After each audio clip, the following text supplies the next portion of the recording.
ரொம்ப மழை பெஞ்சிட்டு இருந்துச்சு. அந்த டைம்ல சூடா ஏதாச்சும் காரமா சாப்பிடணும் போல இருந்துச்சு.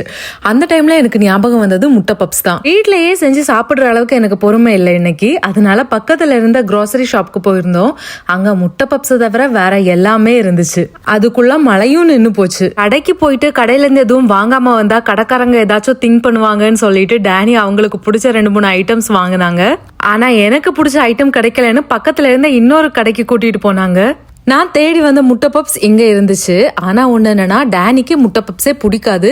நான் இதை பிரேக்ஃபாஸ்ட், லஞ்ச், டின்னர் 3 வேளையும் நான் இதை சாப்பிடுவேன். அந்த மாதிரி எனக்கு இதனா ரொம்பவே பிடிக்கும். ஆனா இத முட்டை பஃப்னு சொல்றதை விடையிலையும் முட்டை பப்ஸ்ன்னு சொல்றது ஒரு எமோஷனா இருக்கு. இந்த குட்டி குட்டி ஷாப்பிங் எல்லாம் முடிச்சுட்டு அப்படியே நாங்க இன்லாஸ் வீட்டுக்கு போயிட்டோம்.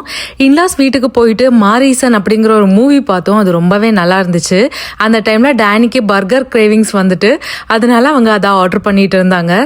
எனக்கு பர்கர் எதுவும் சாப்பிட தோணல. நான் வாங்கிட்டு வந்த முட்டை பப்ஸா நான் சாப்பிட்டேன். அப்படியே கொஞ்ச நேரம் இன்லாஸ் வீட்ல டைம் ஸ்பெண்ட் பண்ணிட்டு சாப்பிட்டுட்டு நாங்க வீட்டுக்கு வந்துட்டோம். அப்ப நம்ம நாளைக்கு இன்னொரு வீடியோல பார்க்கலாம். அது வரைக்கும் டாடா, பாய் பாய்.